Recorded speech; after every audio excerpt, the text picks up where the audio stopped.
70 years ago, I was in high school, almost a third as long as the country has been around. And when I was in high school, I really only had two things on my mind: girls and cars. and I wasn't doing very well with girls, so we'll talk about cars. But let's just imagine that when we finish, I'm going to let each one of you pick out the car of your choice. Sounds good, doesn't it?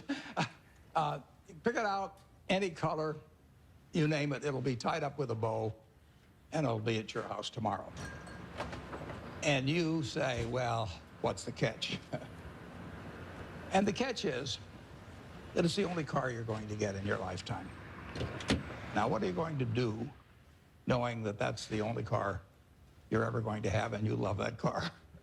You're going to take care of it like you cannot believe. Now, what I'd like to suggest is you're not going to get only one car in your lifetime, but you're going to get one body and one mind, and that's all you're going to get. And that body and mind feels terrific now, but it has to last you a lifetime. I'm on the way to the office. It's all of a 5-minute drive.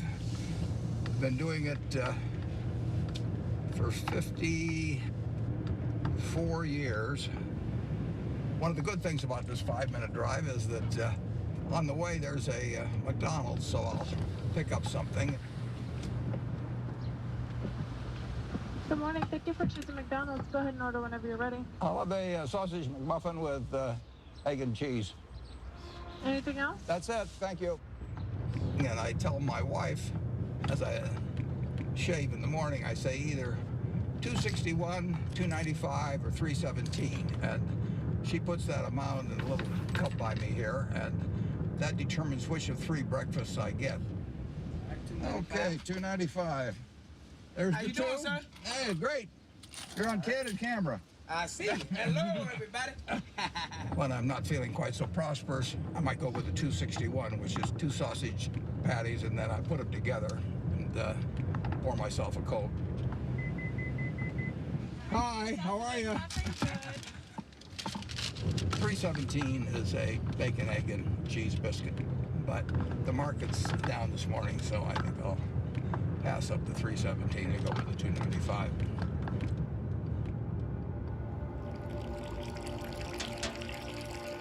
I like numbers. Started before I could remember. It just felt good working with numbers. I was always playing around with numbers in one way or another, and it was fun to have a bunch of guys over and have them betting on which marble would reach the drain first. I had a lot of energy as a kid. I was inquisitive, and I was the youngest one always in the class because I'd skip. I've always been competitive. I like to read more than most kids. I really like to read a lot. My Aunt Edie gave me a copy of the World Almanac, and that was heaven to me. And I can still tell you that the almost population was 214,006 in 1930. Some numbers just kind of stick with you. And very early, probably when I was 7 or so, I took this book out of the Benson Library called 1,000 Ways to Make $1,000. And one of the ways in this book was having penny weighing machines. And I sat and calculated how much it would cost to buy the first weighing machine and then how long it would take for the profit for that one to buy another one. And I would sit there and create these compound interest tables to figure out how long it would take me to have a weighing machine for every person in the world. I had everybody in the country weighing themselves 10 times a day, and me just sitting there like John D. Rockefeller's weighing machines. The allowance when I was a little boy was a nickel a week, but I liked the idea of having a little more than a nickel a week to work with, and I went into business very early. I started selling Coca-Cola door to door. I sold gum door to door, or sold Saturday Ink Post, Liberty Magazine, Ladies Home Journal, you name it. I think I enjoyed the game almost right from the start. But I like being my own boss. That's one thing I liked about delivering papers. I could arrange the route I wanted. Nobody was bothering me at 5 or 6 in the morning.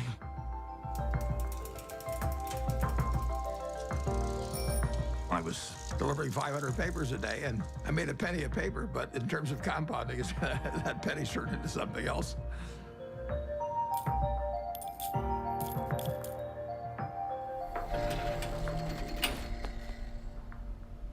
Einstein is reputed to have said that compound interest is the eighth wonder of the world or something like that. And it goes back to that story you probably learned when you were in grade school where somebody did something for the king and the king said, "What can I do for you?" And he said, "Well, let's take a chessboard and put one kernel of wheat on the first square and then double it on the second and double it on the third." And the king readily agreed to it. And by the time he figured out what 2 to the 64th amounted to, he was giving away the entire kingdom. So it's a pretty simple concept, but over time, it accomplishes extraordinary things.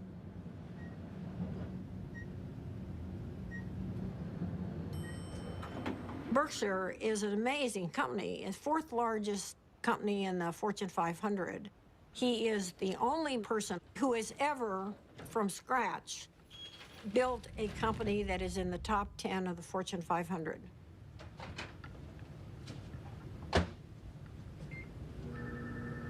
Berkshire Hathaway. Fine, thank you. Well, Berkshire is a holding company of sorts. It owns a large number of separate businesses that operate independently of each other and, to a great extent, from the parent company, Berkshire Hathaway. Well, gold's been red hot. My favorite green gold. So strong. All right. Well, we're going to get more from you in a second. We have maybe 70, maybe 80 businesses, and we ask them to behave in a way that doesn't hurt our reputation at Berkshire Hathaway, but they run their own lives. Other people do most of the decorating of the office, so various things come in. Originally, when I moved in 1962, you can see this. I went down to the South Omaha Library, and I think for $1, I got 7 copies of old New York Times from big times like the Panic of 1907. This is one, 1929, obviously. But I wanted to put on the walls days of extreme panic in Wall Street, just as a reminder that anything can happen in this world. I mean, it's instructive art, you can call it.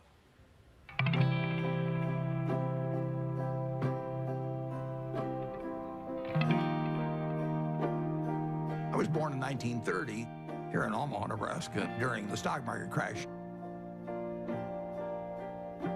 Well, my dad lost his job in 1931, a year after I was born. He was a stock salesman, and he had what little savings he had in the bank, and so he started his own company. He worked right through the Depression.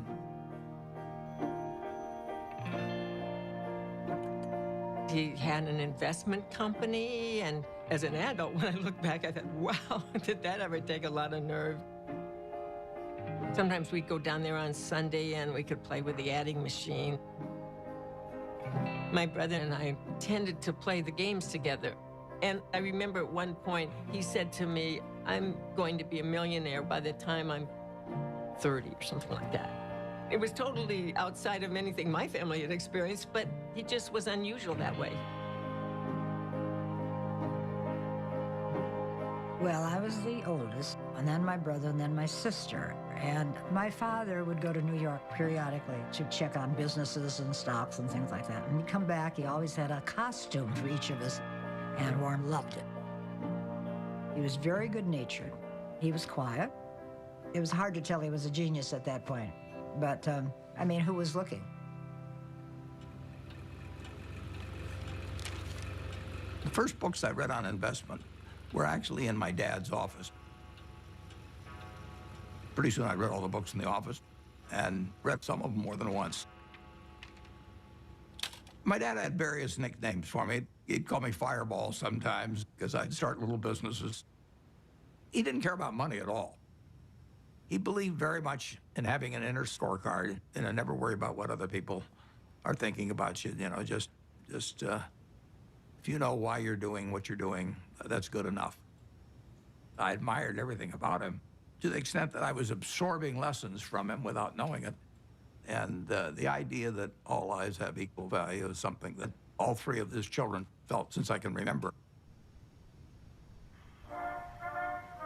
My dad, at one point, ran for Congress when I was 12 or so. It was a very Republican household. And I campaigned for him, my sisters campaigned for him. The whole family did. My mother was very, very bright, and she was very gregarious. She was a good campaigner for my dad.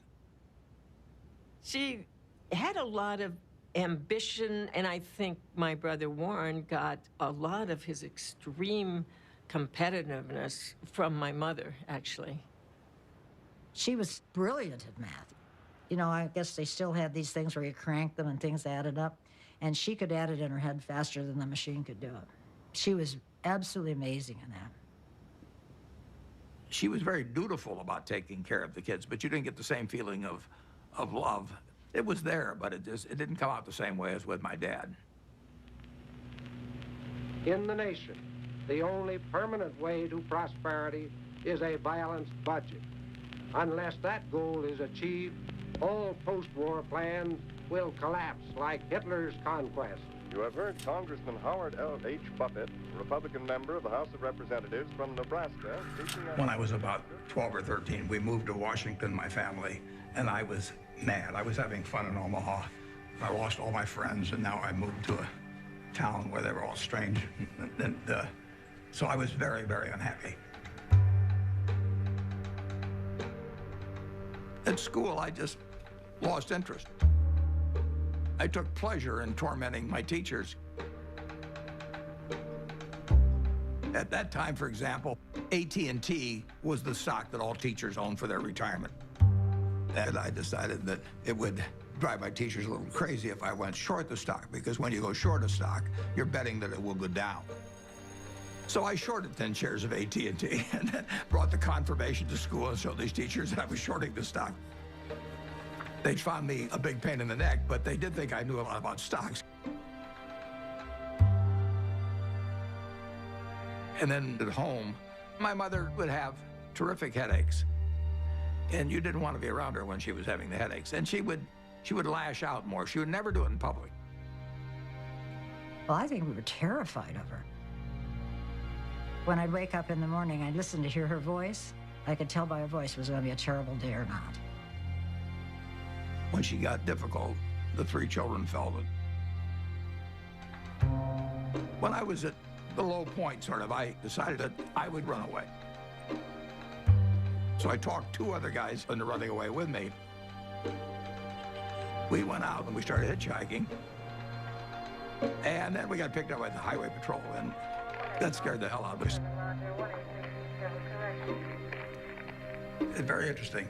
My dad never really gave me help about doing this, but he finally said, you know, he said, you can do better than this. And just saying that, I mean, I felt I was letting him down, basically. So in all ways, he was teaching me. He never taught by telling me things. He just taught by example. He had unlimited confidence in me, even when I screwed up. And that takes you a long, long way. The best gift I was ever given was to have the father that I had when I was born.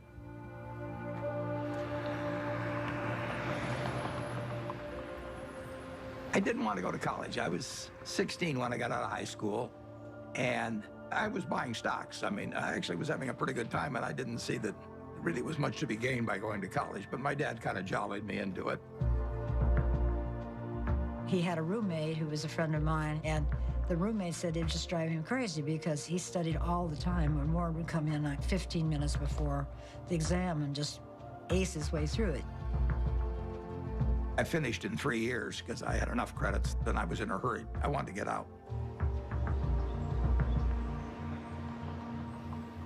When I got out of the University of Nebraska, I applied to Harvard Business School. They told me I was to get interviewed in a place near Chicago. I got there, and he interviewed me for about 10 minutes. And he said, forget it. You're not going to Harvard. And so now I'm thinking, what do I tell my dad? You know, this is terrible. And it turned out to be the best thing ever happened to me. Later that summer, I was looking through a catalog, And in the catalog, it had these names of people that were teaching. And one was Graham and another was Dodd. I had read this book by the two of them, so I wrote him a letter in mid-August, and I said, "Dear Professor Dodd," I said, "I thought you guys were dead. But now that I found out that you're alive and teaching at Columbia, I would really like to come." And he admitted me. So, you know, that it just shows you never can tell.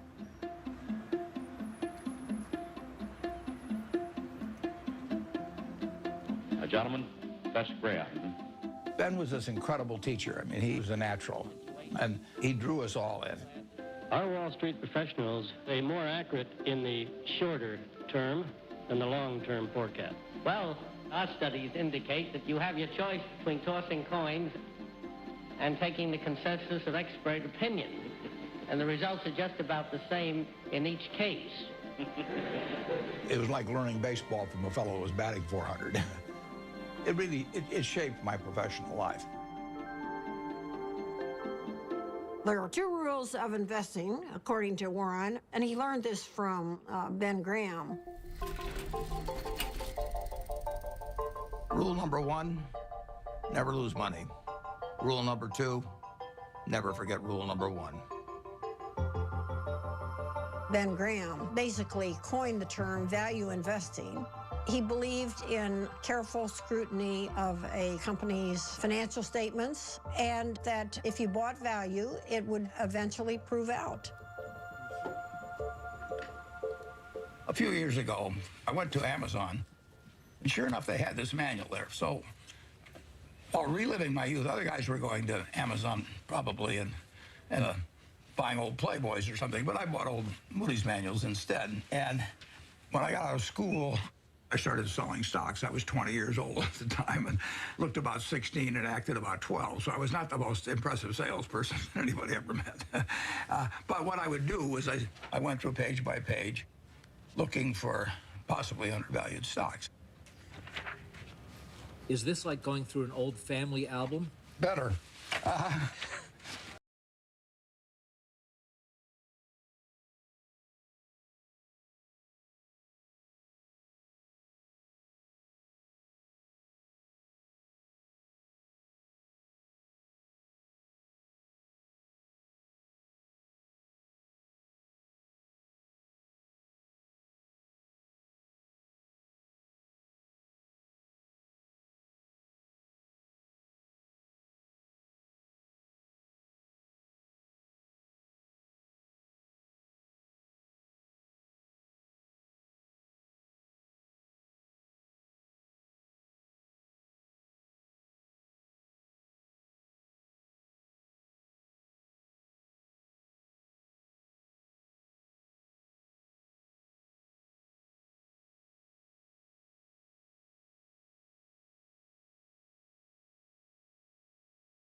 But she just stood there with a little watering can and just nourished me along and changed me.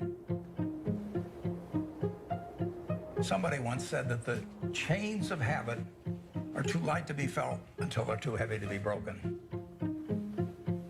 I had been terrified of public speaking. I couldn't do it. I'd throw up. And I knew if I didn't cure it then, I'd never cure it. And so I saw an ad in the paper for the Dale Carnegie course, which worked on developing your ability to speak in public. And I went down there. Be sincere. A good smile has the same effect as a puppy's tail. When a puppy wags... They made us do all these crazy things to get out of ourselves, and so we stood on tables and did all kinds of things.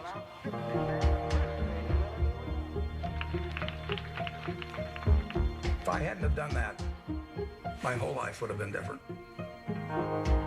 So in my office, you will not see the degree I got from the University of Nebraska. You'll not see the master's degree I got from Columbia University, but you'll see the little award certificate I got from the Dale Carnegie course. As a matter of fact, every week, the instructor would give a pencil to whoever had done the most with what we'd learned the week before.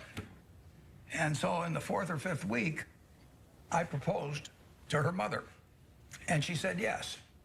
And so that week, I won the pencil, and I also got engaged. I mean, it was an incredible week.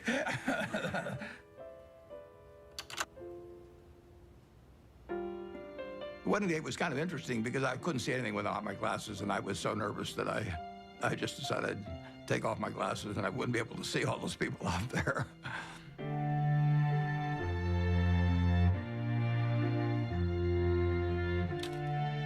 She was 19 when we got married, and I was 21. But she was so much more mature than I was, there's no comparison.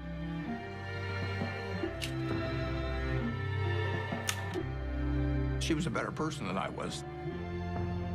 But when you get married, it's not a question of saying I'm going to put a 14% factor in for humor and 17% for intellect and 22% for looks. It doesn't work that way.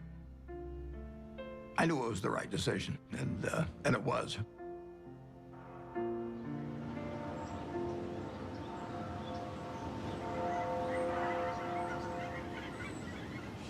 You could live anywhere in the world. Why do you choose Omaha, Nebraska? Yeah, I love it. I was born about a mile from here, and I've never had a bad experience in Omaha.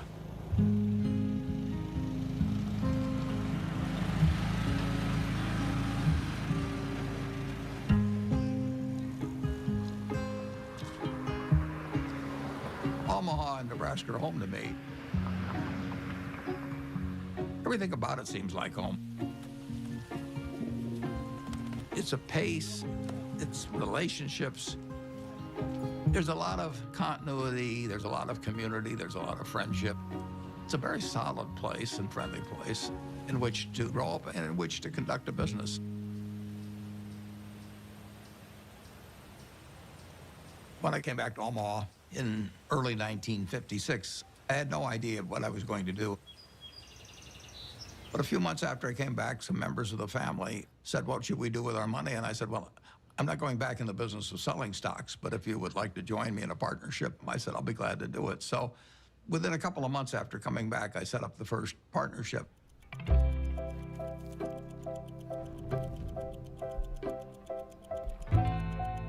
I wrote all the checks individually. I filed 11 income tax returns. I took delivery on stocks for all the different companies.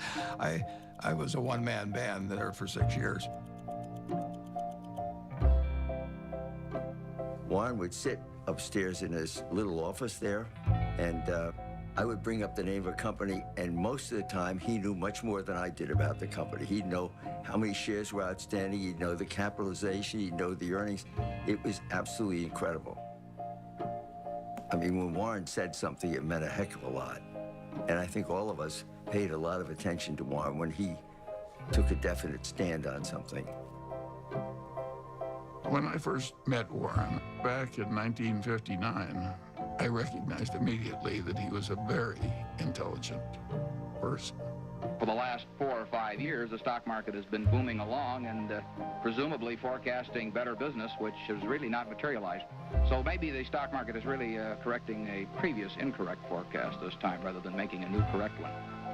He made a lot of money buying thinly traded securities that were incredibly cheap statistically.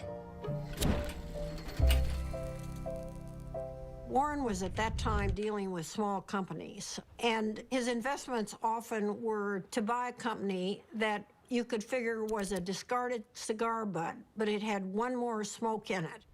And he wanted to buy at the right time to be able to benefit from the one smoke. The first partnership started with $105,100. I put up the 100 and the other people put up the 105,000. And then at the start of 1962, I moved to Kiewit Plaza. And by the time I moved to Kiewit Plaza, we had $7 million invested, and a fair amount was profits. I was then renting a house. I never owned a house to that point. And then 2 years later, I bought the house I live in today in 1958.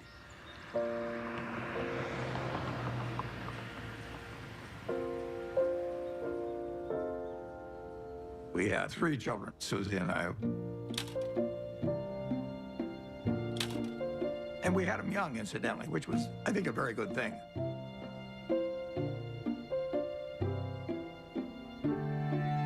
My daughter Susie was born here. I named her Susie just like that as soon as I looked at her, because she looked just like her mother. And she was a cinch. And then Howie was, you know, this absolute bundle of energy, which made things very difficult for Big Susie for a while. Peter again reverted back to Susie's personality, and he was an easy child.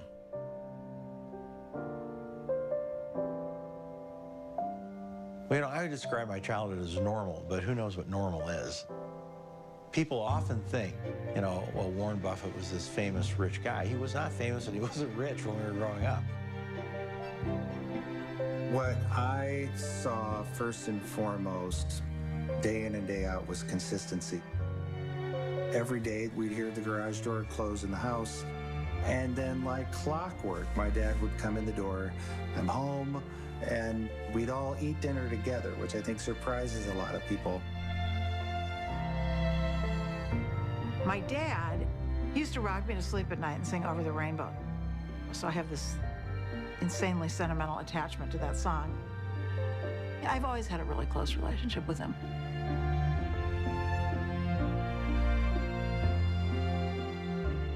I've got 3 very different kids, and they've got a common heart, which they got from their mother.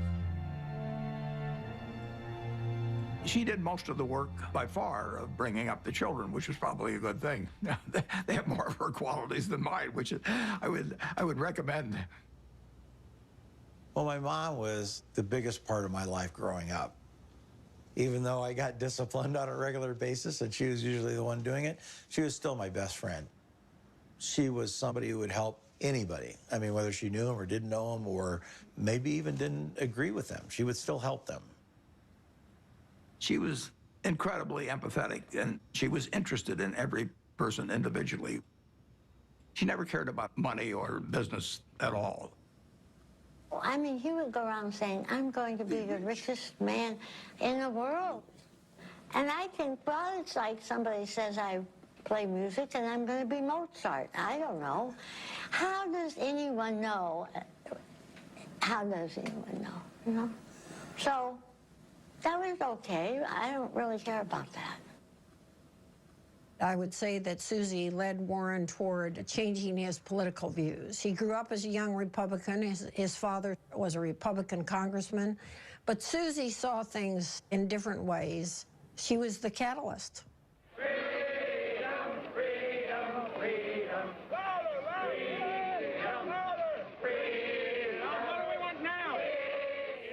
When the children were growing up, I was very involved in civil rights. I was immersed in it, and I think that's what made Warren a Democrat. He would go with me to hear speakers. I remember that speech that Martin Luther King gave. That was one of the most inspiring speeches I've ever heard. I come to say to you this afternoon, Took me right out of my seat.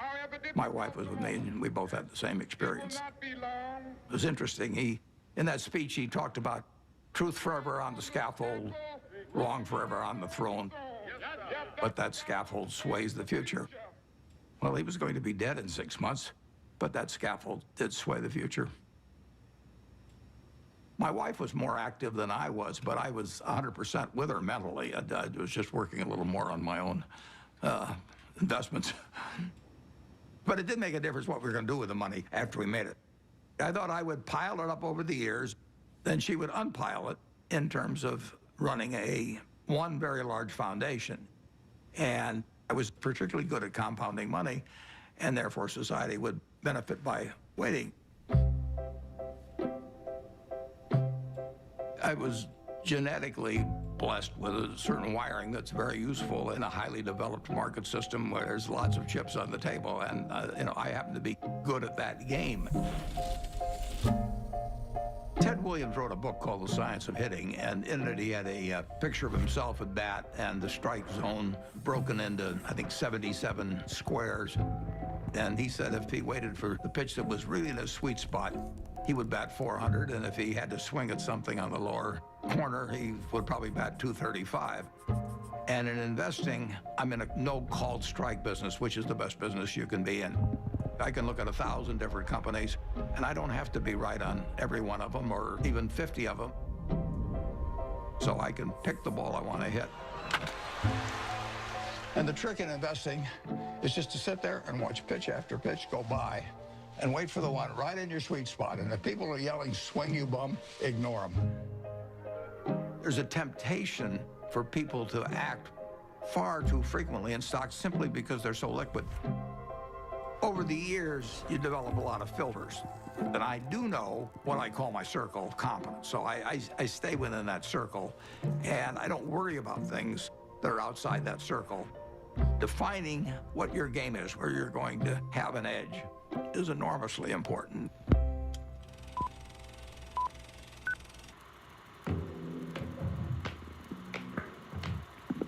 I bought the first shares of Berkshire in 1962, and it was a northern textile business destined to become extinct eventually. And it was a statistically cheap stock in a terrible business.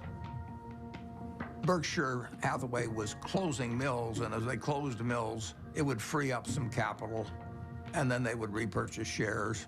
So I bought some stock with the idea that there would be another tender offer at some point, and we would sell the stock at a modest profit.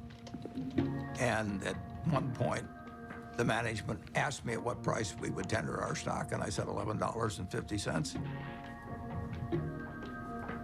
And the tender offer came out a few months later, and it was at $11 3/8, which was 1/8 of a point cheaper. And that made me very mad, so I just started buying more stock. I just felt that I'd been double-crossed by the management, and in May of 1965, I bought enough so we controlled the company, and we changed the management.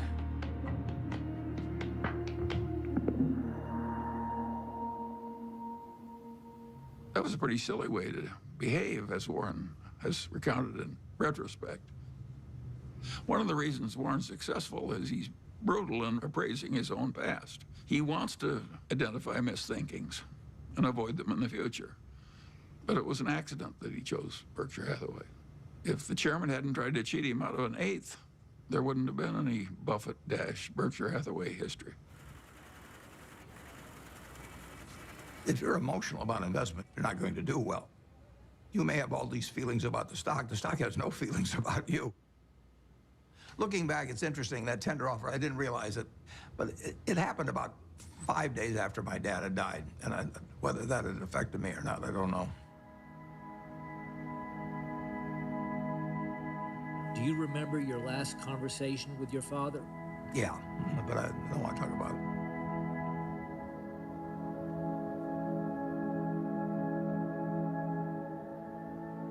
I think it just sobered him and hurt him.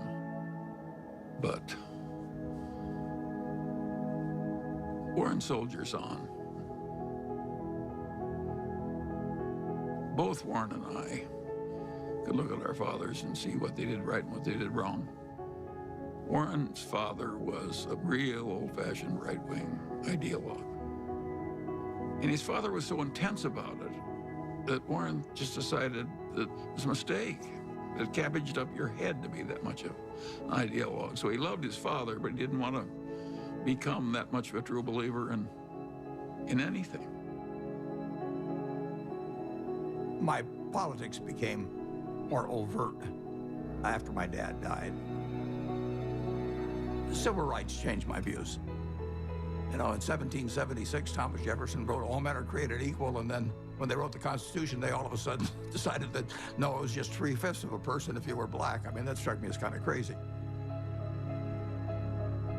I was talking to him one day about some racial issue, and he said to me, wait till women discover they're the slaves of the world.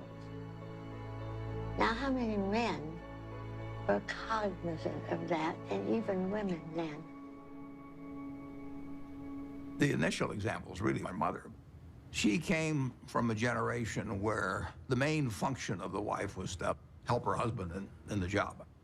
And my sisters are fully as smart as I am. They got better personalities than I have, but they got the message a million different ways that their future was limited, and I got the message that the sky is the limit. And it wasn't due to a lack of love or anything of the sort. It's just, it was the culture. On the other hand, you can look at the flip side of that and say it's quite encouraging, because if you look at what this country accomplished only using half of its talent, you know, just think of the potential for the future. I'm enormously bullish on America over the future, and part of the reason is that we, by some rather stupid decisions, essentially put half our talent on the sidelines. Warren is probably the most rational person I've ever met. Charlie Munger would be a close rival. And Charlie became a man that Warren depended on heavily. And I think his first experiences in the discarded cigar butt era convinced him that it was not exactly where he wanted to be. He'd made so much money for so long doing what he'd been taught by Ben Graham, which is to buy these very cheap stocks. And if they were cheap enough, he didn't care if it was a lousy company and a lousy management. He knew he was going to make money anyway just because of the cheapness. Charlie Munger has had a big impact on me in moving me toward looking for wonderful companies at fair prices rather than fair companies at wonderful prices. And that was enormously important because it enabled Berkshire to scale up in a way that would have been impossible to do otherwise. Yep. What are the key indicators you look for within companies before making an investment? Well, I look for something that does give them a moat around it. We have a company called See's Candy out on the West Coast. See's Candy is boxed chocolates. If you give a box of See's chocolates to your girlfriend on the first date and she kisses you, we own you. You know, I mean, we can raise the price tomorrow and you'll buy the same box. You're not going to fool around with success. So the key there is the response. You do not want to go home on Valentine's Day and say to your wife or your sweetheart, preferably they're the same person, you don't say, here, honey, I took the low bid. It doesn't work. Price is, to a degree, is immaterial. If you've got an economic castle, people are going to come and want to take that castle away from you. And you better have a strong moat. You better have a knight in the castle that knows what he's doing. You're not buying an asset. You're buying a name. You're buying a brand. You're buying a real franchise here. And Charlie was more responsible for that than anybody. We were mental partners right from the moment we met. I want to know, going back 50 years, what it was like when you first met Warren. Well, I thought he was a prodigy. And I got a lot of criticism. My wife said, why are you paying such enormous respect to that young man with a crew cut who won't eat vegetables? He's ungodly smart. He's got a much broader intellect than I do. And he's magnificent at being able to condense important ideas into just a very few words. If you're not interested in the economic scene right now, you're mentally dead. Charlie has no tact. All right, let's talk a little bit about bankers. Charlie on Friday compared them to heroin addicts. Yeah, well, that's colorful, Charlie, but I would not have chosen that. I once wrote of him that when they handed out humility, he didn't get his fair share. The ideal way to run a headquarters is to have one man, preferably over 80, sitting in an office by himself. Anything else is pure frippery. He's always honest in what he tells me, so I listen to him. We never had an argument. We just kind of roll with it easily. Suppose Warren doesn't want to do something that I would have done. And suppose that happens 4 times over 40 years or something. What the hell difference does it make to me? Net, the record is working out fine.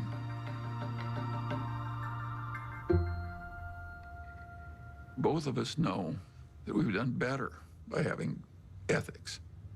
Warren's not interested in making money by cheating people. Warren's opinions of Wall Street investment bankers would not endear him to their mothers.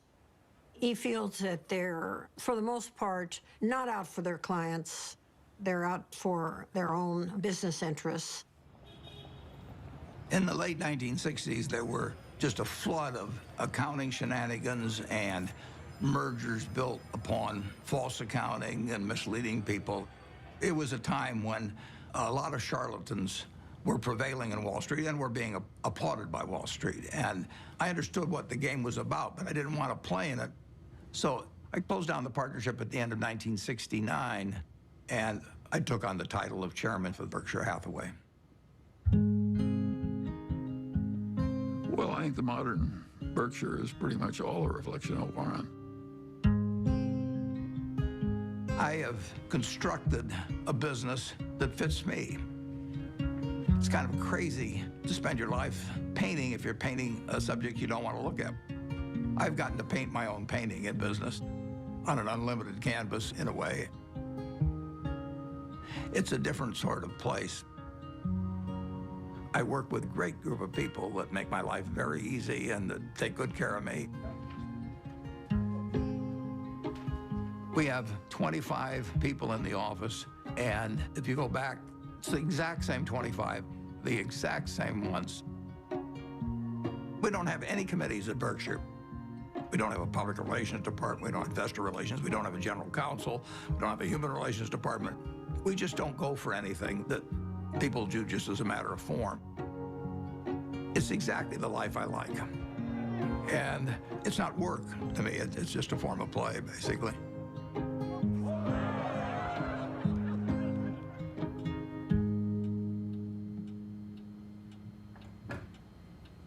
Well, I like things quiet. I shut the door, actually, at the office because I don't want to hear anybody talking outside. And I still probably spend 5 or 6 hours a day reading. Look at what's trending today. Our quick roundup of what has you talking. Well, what's amazing is the stuff he remembers. It's like a little computer, you know. I keep thinking the hard drive will run out of space, but it doesn't. He's one of the smartest people we know. So I was at a couple of the family dinners at the Gates house where Mary, Bill's mom, was trying to convince him to come out to the family place at Hood Canal to meet Warren Buffett. And he was resisting because he was really busy with Microsoft. And finally he said, "Mom, okay, I'll come for lunch." So the two of us flew out there somewhat reluctantly because, you know, buying and selling stocks, which is how I thought of Warren, wasn't a particular interest to me and didn't seem like value added. It turned out that was completely wrong. We knew that day that we'd be very close friends. In fact, we just couldn't get enough of each other. Shortly after I met Bill Gates, Bill's dad asked each of us to write down on a piece of paper one word that would best describe what had helped us the most. Bill and I, without any collaboration at all, each wrote the word focus. Well, focus has always been a strong part of my personality. If I get interested in something, I get really interested. If I get interested in a new subject, I want to read about it, I want to talk about it, and I want to meet people that are involved in it. We both love to work hard. You know, neither of us like frivolous things. You know, he doesn't know much about cooking or art or a huge range of things.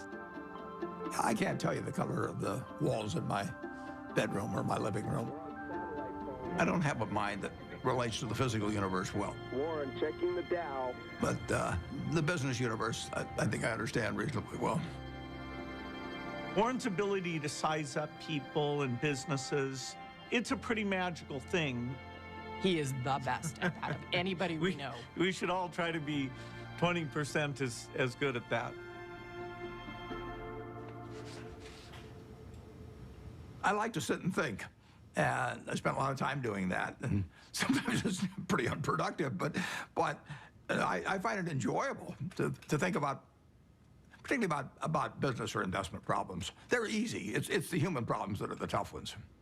Sometimes there aren't any good answers with human problems. There's almost always a good answer with money.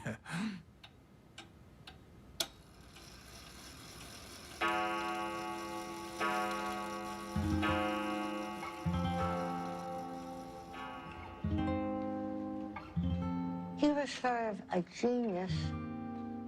I think sometimes geniuses are by default lonely and isolated.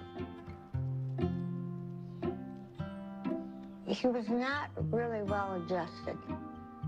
He was just this funny, humorous guy who maybe had a moat around him because he was afraid and he didn't know anyone that he wanted to let in. And to this day, I don't know, well, nobody knows him like I do, and probably any wife would say that. But,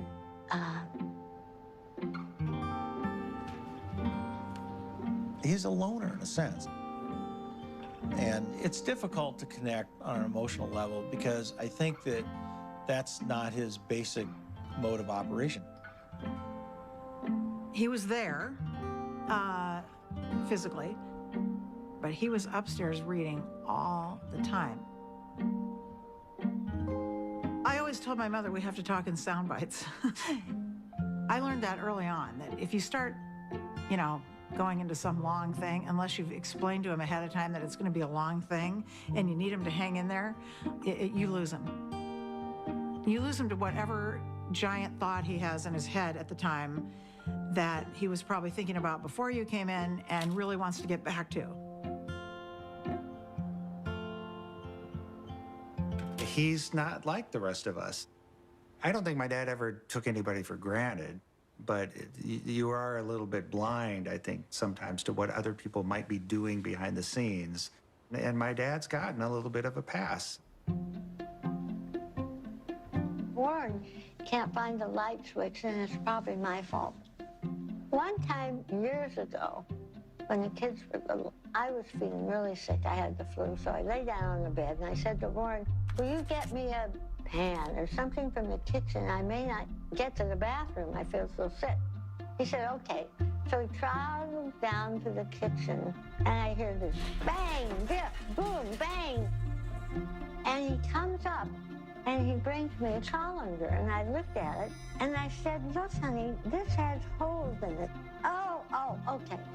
So he ran down, all this banging, he comes up, and he puts the colander on a cookie sheet.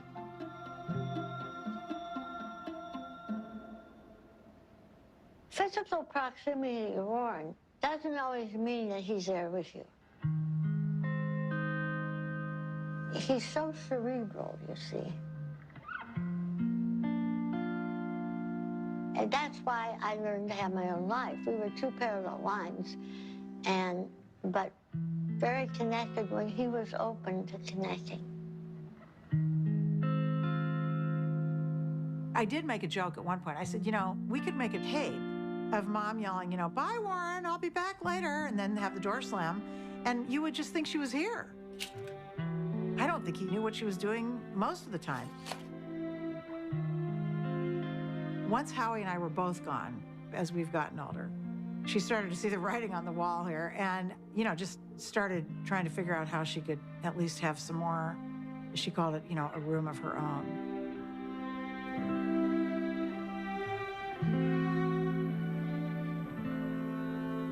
The worst mistakes involve not understanding other people as well as you might.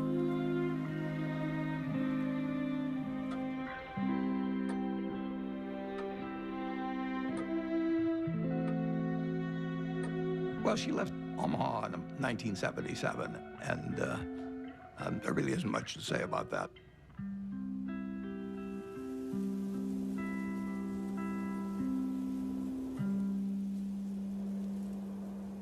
It was devastating for him. And I came home because I can't say I was mad at her exactly, but I kept thinking, how can you leave him? He can't function by himself. So my mother, she'd asked a bunch of her friends to sort of look in on him. And Astrid was one of them. So I called Astrid. I said, Astrid, will you take one, make him some soup, go over there and look after him because he's not going to make it. And it took him a while to figure it out, but he figured it out. I said, I'm not leaving you because I'll be wherever you want me when you want me. My mom moved to San Francisco, and I think one of the reasons it was important for her to leave Omaha was because she just felt like she was kind of trapped in this environment, that everybody knew who she was, that she, couldn't have her own identity. He knew that there was something she needed to do, and that she really recognized that the money gave us all and her a choice in a lot of ways that a lot of people didn't have. There was a time Warren was getting criticized, that here was this very, very rich man who was getting richer every year and really wasn't giving a lot of money away. And there was terrific criticism by some people, which Warren never said anything about. The biggest thing in making money is time. You don't have to be particularly smart, you just have to be patient. Susie didn't want to wait as much as I did, but she never quite appreciated compounding like I did. That is a disagreement we have. I run a foundation now. I think we should be giving more money away. But I understand why we don't, because it's business. To me, the crux of it is that it wasn't the money itself. You can see that in the way he lives. I mean, he doesn't buy huge paintings or build big houses or anything like that. It's all mental with him. And the money is his scorecard. And he used to say to me, everybody can read what I read. It's a level playing field. And he loves that because he's competitive. And he's sitting there all by himself in his office reading these things that everybody else can read. But he loves the idea that he's going to win. I'll tell you how you do it. Have you ever seen a juggler juggle 25 milk bottles? How did he ever get to do that? The answer is he started with 1 bottle, then 2, then 3, and just kept doing it, and pretty soon he was at 25. And that's the way we did it. So basically, we started out with cash and ended up buying a bunch of businesses, including insurance companies. Insurance is in itself a profitable business, but it has the additional advantage of creating something that's called float. And float is the money that hangs around Berkshire while a claim is waiting to be paid. And Warren turned out to have an extraordinary ability to use the money thrown off by the float to buy companies that fed the growth of Berkshire. In 1983, Mrs. B cashed in on her business by selling control for $55 million to a company owned by investor Warren Buffett.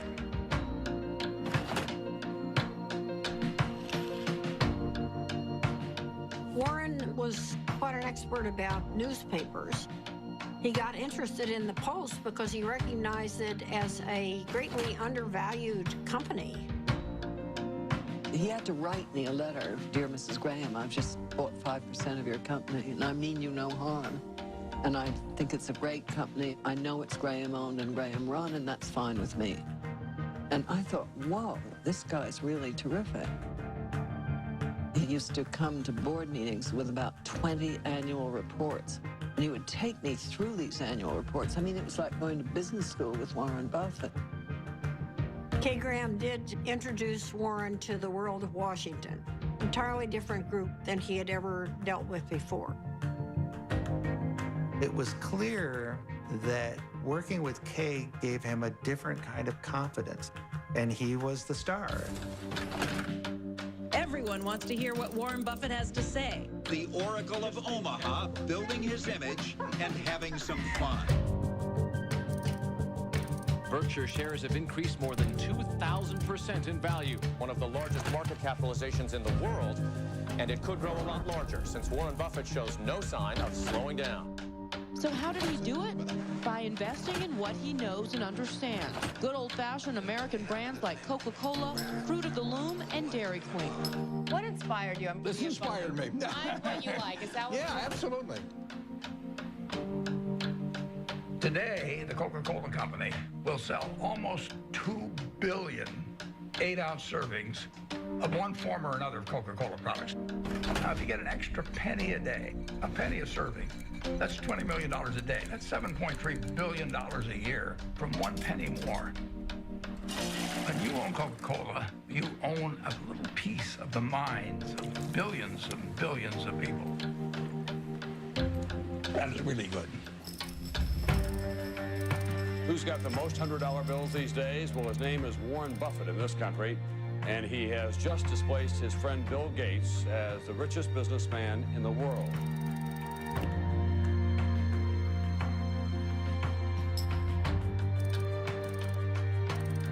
And the purpose of Wednesday's meeting was to discuss Buffett's company, Berkshire Hathaway's plan to purchase railroad giant Burlington Northern. Valued at $26 billion, this would be Buffett's largest acquisition ever. He's created Berkshire from virtually nothing into hundreds of billions of dollars of market cap. Nobody else has a record like that. He wanted to have an outstanding reputation, that he never really upset the apple cart when he bought a business, that he kept the management in place. He was establishing a reputation that paid off later in life.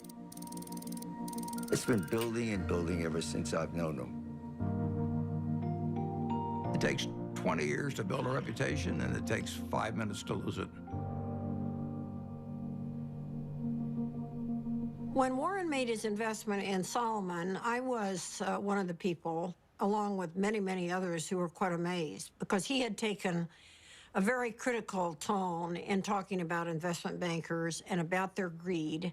And here he was investing in one, Solomon Brothers, that was known to be a member of the club. Warren and Charlie went on the board, and Charlie couldn't stand what was going on there and didn't like the culture at all. And shortly after they got involved, the thing exploded.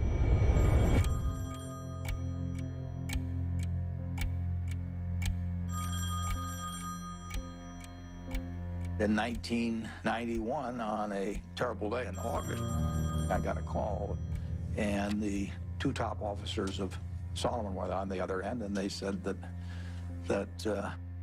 we had a problem. This is NBC Nightly News. Good evening. It is the kind of scandal that rocks Wall Street and raises questions about the integrity of our financial institutions.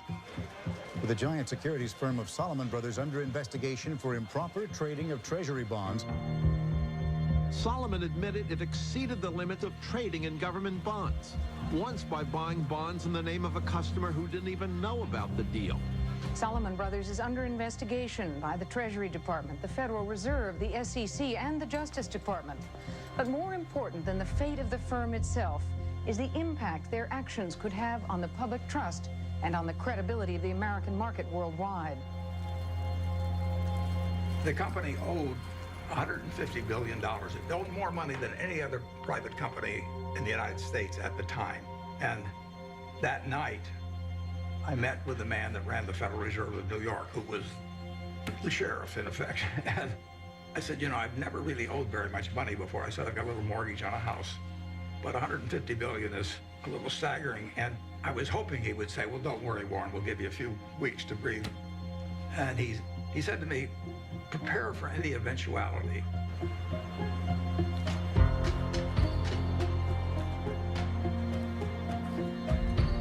Earlier today, the U.S. U.S. Treasury Department announced that it had suspended Salomon Brothers from participating in the auction of new issues. It was one more jolt for a scandal-scarred Wall Street.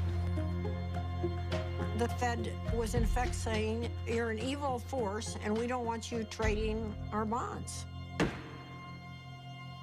It was a huge turning point for Warren. And he believed that at that particular point, his reputation was on the line. Warren had 24 hours to make up his mind as whether he was going to go forward or just bow out. And I think at that point, Salomon Brothers could have gone into bankruptcy. And Warren stepped up and took responsibility.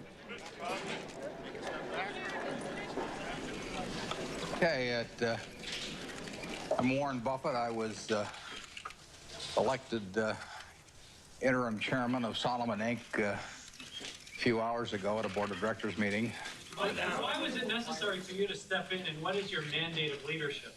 I think that it was necessary to step in because I would do whatever was needed to dig out any bit of information about what's happened in the past, and I would do everything I could to make sure that things are exactly right in the future. Mr. Buffett, are you satisfied that the work... I had to convince the Treasury that what was done in the past was awful and stupid, and they had every right to be furious at us. But this firm employed 8,000 people, and it was going to go out of business unless they let us continue, basically. Warren believed that there was a too big to fail scenario. The term was not used then, but he believed that Salomon was too big to fail. And if Salomon went down, it would take other important parts of Wall Street with it. We had this death knell from the Treasury, so I called the Treasury. Nick Brady was the secretary.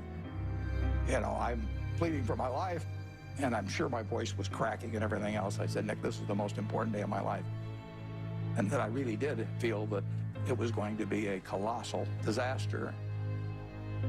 He wasn't sure I was right at all. In fact, he probably thought I was wrong, but he knew that I felt what I was saying.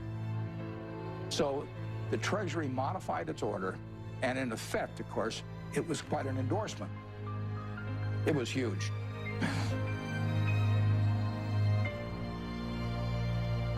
It saved Salomon. Nick Brady went with Warren because he trusted him. It shows how having a good reputation is really helpful in life. I thank you for the opportunity to appear before this subcommittee. I would like to start by apologizing for the acts that have brought us here. The nation has a right to expect its rules and laws to be obeyed. But I also have asked every Salomon employee to be his or her own compliance officer. After they first obey all rules, I then want employees to ask themselves whether they are willing to have any contemplated act appear the next day on the front page of their local paper, to be read by their spouses, children, and friends. If they follow this test, they need not fear my other message to them. Lose money for the firm, and I will be understanding. Lose a shred of reputation for the firm, and I will be ruthless. I welcome your questions.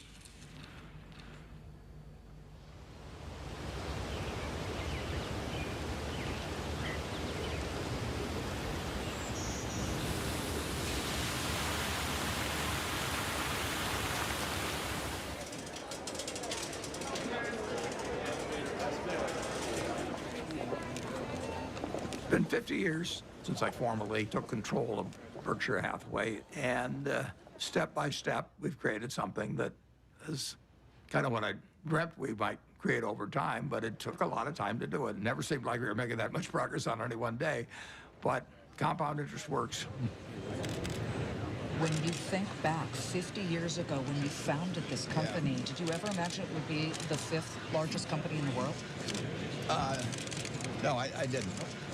But if I was thinking about it, I wouldn't have thought in terms of being the 5th, or the 4th, or the 3rd. You would have wanted number 1. Well, I mean, if you're going to dream, you might as well dream.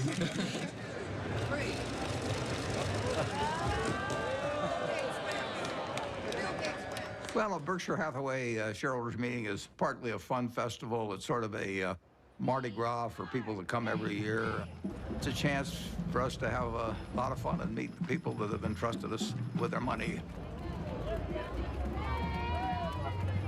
Well, we used to have just 30 people in a cafeteria, and now we have this huge public spectacle. Celebration is part of making a group of people work well together.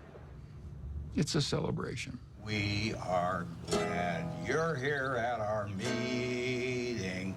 Be sure to check out our wares. We'll sell you C's candy and dilly bars and insurance for all of your cars, for it's buy all you see at the Berkshire Show.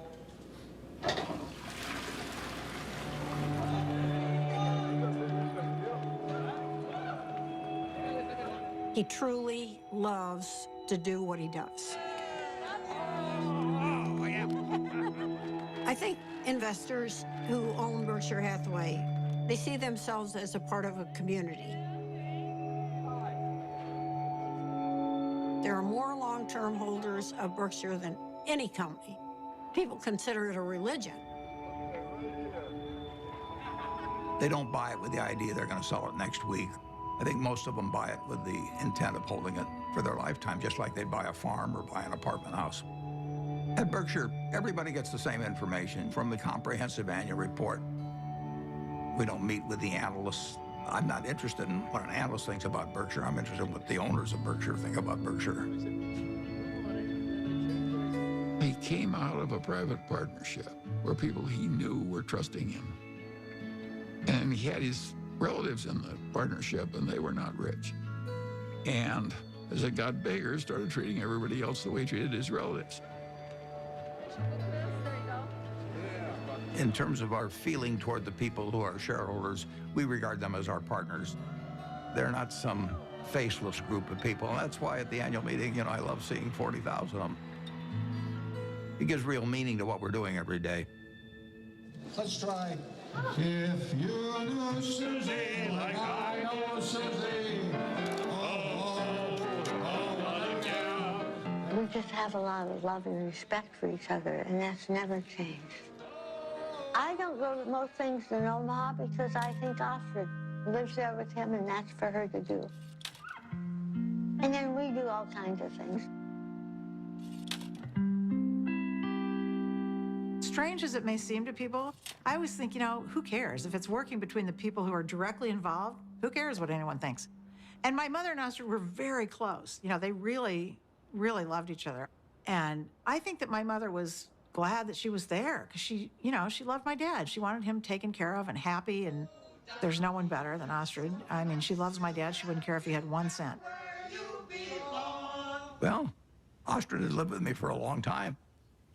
She's done wonders for me. It worked well, but I don't think it'll work for lots of other people necessarily. Susie and I loved each other, and we admired each other, and we were totally in sync with what the other was doing, but we were two different individuals.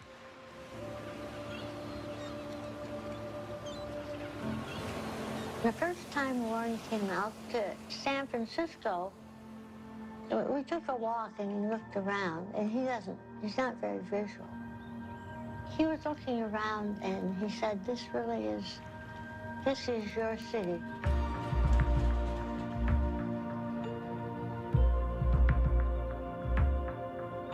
I am so drawn to color and light and form and nature that he thought it was a good place for me. Over the years, I've developed a better understanding of human nature. I can learn a lot about investments out of a book, but I don't think you can learn as much about human beings. You really need some experiences, and I'm wiser in that respect than I was 40 or 50 years ago, even though I can't rattle off numbers the same way I used to be able to.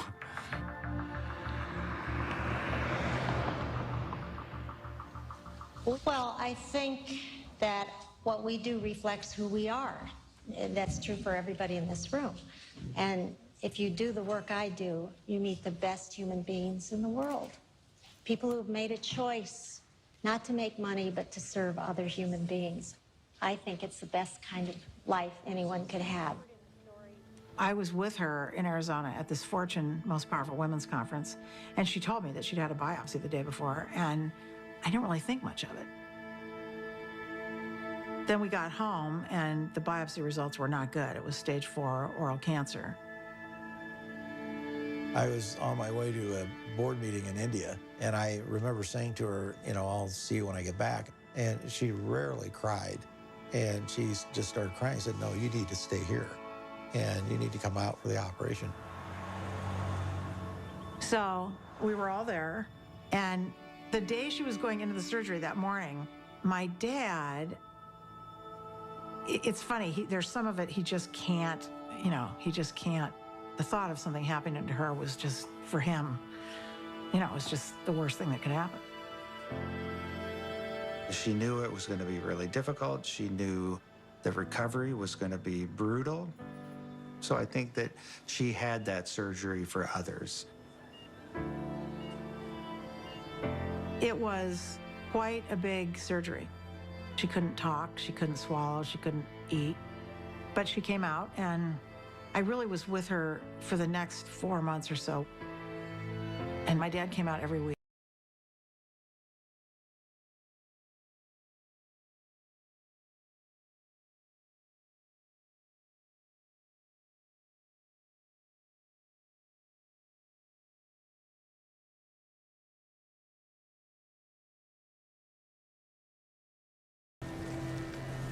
She and my dad had gone to Cody, Wyoming, which they did every year with a bunch of friends.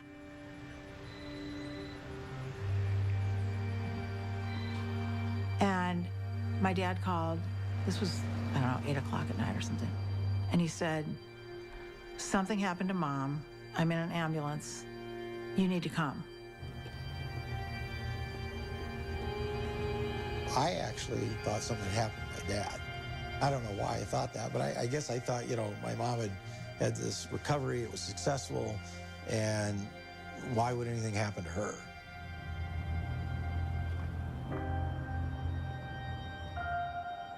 It was horrible. And a total shock. You know, she'd been fine.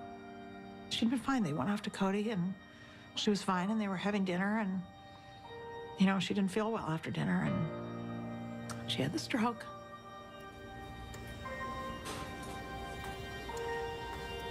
We went into the hospital room, and my dad was sitting there. He'd been sitting there all night, holding her hand. I was so proud of him, because when it came down to it, he knew what he was supposed to do, and he did it, which was nothing. So my dad went to sleep, and I sat with her, and I just kept putting my hand on her heart to see if she was breathing. And at one point, you know, I didn't feel anything. So I went out and I got the nurse. And I said, can you come in here? And she said, no, she's gone. So I have to say one of the worst moments of my life was waking my dad up to tell him that.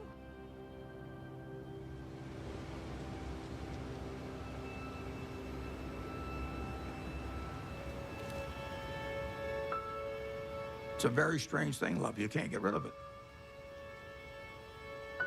If you try to give it out, you get more back. If you try to hang on to it, you lose it.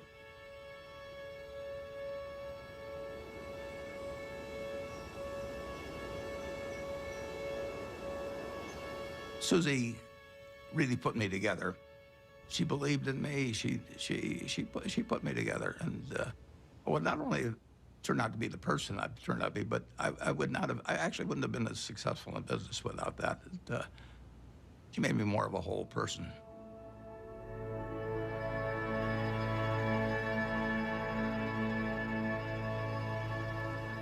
He went dark, essentially quiet and inward for a certain amount of time. You know, my dad is a solitary guy, and he had lived essentially a solitary life in a lot of ways. I think it came down to him figuring out how he was going to get through this tunnel and get out the other side.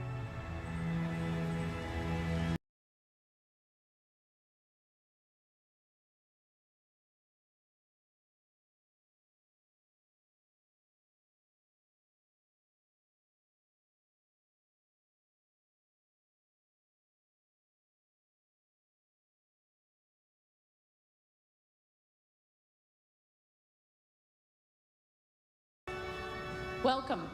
I'm Patty Stonecipher, the CEO of the Bill and Melinda Gates Foundation. And we appreciate you coming today, especially since I sent a very vague and very late notice to ask you to come to a conversation with Bill and Melinda on the future of philanthropy. So let's get on with it.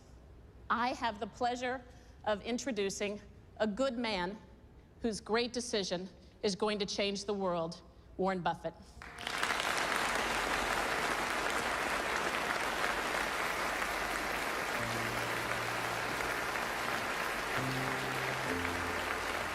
A remarkable decision tonight from one of the richest men in the world. Mega billionaire Warren Buffett says he is giving away most of his fortune to charity. Buffett has pledged to give away the bulk of his fortune to the Bill and Melinda Gates Foundation and giving more than 15% of his money to foundations started by his 3 children and his late wife, Susan. One global health activist called what Buffett did today one of the most remarkably selfless acts that history will ever record. That's a better hand than I get at a Berkshire Hathaway meeting. I'd like to thank you for coming. It's a great day for me. It's a great day for my family. My wife, Susie, and I had planned that whatever I made would go back to society. And originally, I thought she would outlive me and that she'd make the big decision on it. But since her death, I had to rethink the best way to get the money into society and have it used in the most effective way. And I had a solution staring me in the face. It was completely out of the blue. I mean, amazing. The largest single gift ever given was what he gave away that day. I'd like to ask the people representing those various foundations to come out. First 3 letters are easy to sign. I just signed Dad.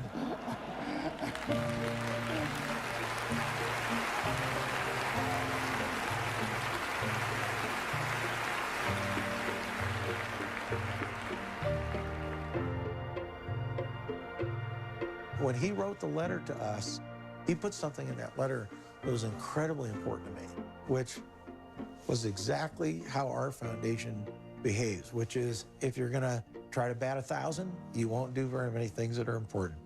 But if you're willing to basically strike out a few times, you can really change something big. ICCN! Well, I feel terrific about the fact that my 3 children each run a separate foundation that combines their special interests, whether it's early education or whether it's farming in areas where people's techniques for using small plots of land could use a lot of improvement. All kinds of ways, vaccines, you name it. More powerful than Buffett's gift is the message he's sending to other wealthy Americans, that those who have the least in this world should benefit from those who have the most.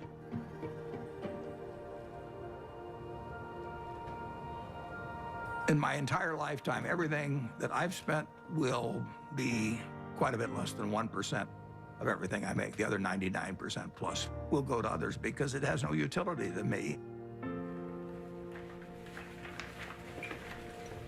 So it's silly for me to not transfer that utility to people who can use it. It's doing me no good.